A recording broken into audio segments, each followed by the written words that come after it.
My name's Coleman. I am a co-owner of Choice Ag, which is where we are right now. We're an independent seed company. We got our start with cover crops, and I got my start. I farmed for 36 years, and we started making some of our own blends. Our neighbors asked us, "Can you make some blends for us?"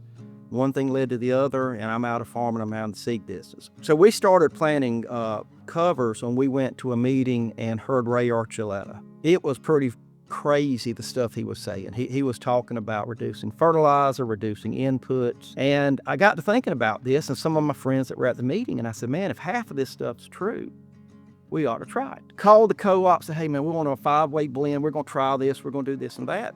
We liked what we saw, but we couldn't afford to do it without a payment. So we built our own blender. We started making our own blends. Neighbors started saying, hey, can you help me? Then we started doing that a little bit. One thing led to the other. Well, we ought to buy our own seed cleaner, clean our own seed that we're gonna use in our cover crop. Then we started growing certified soybean seed. And here we are today.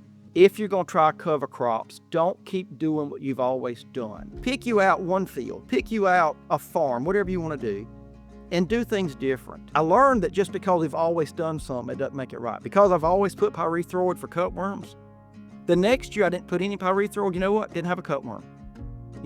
I did it because I've always done it. If you call me and you say, hey, I want to plant cover crop, me and you are going to have a 30-minute conversation.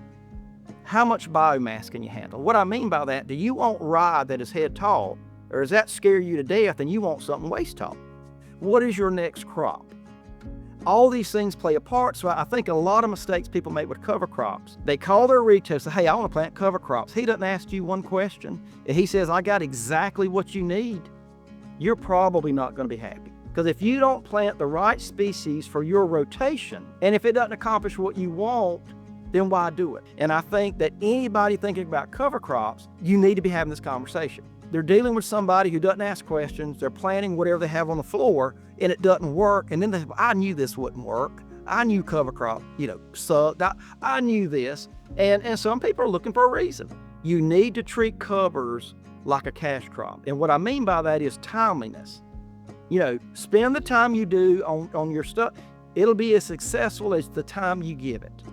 You need to make it a priority. Do it like it needs to be done, and it'll be successful.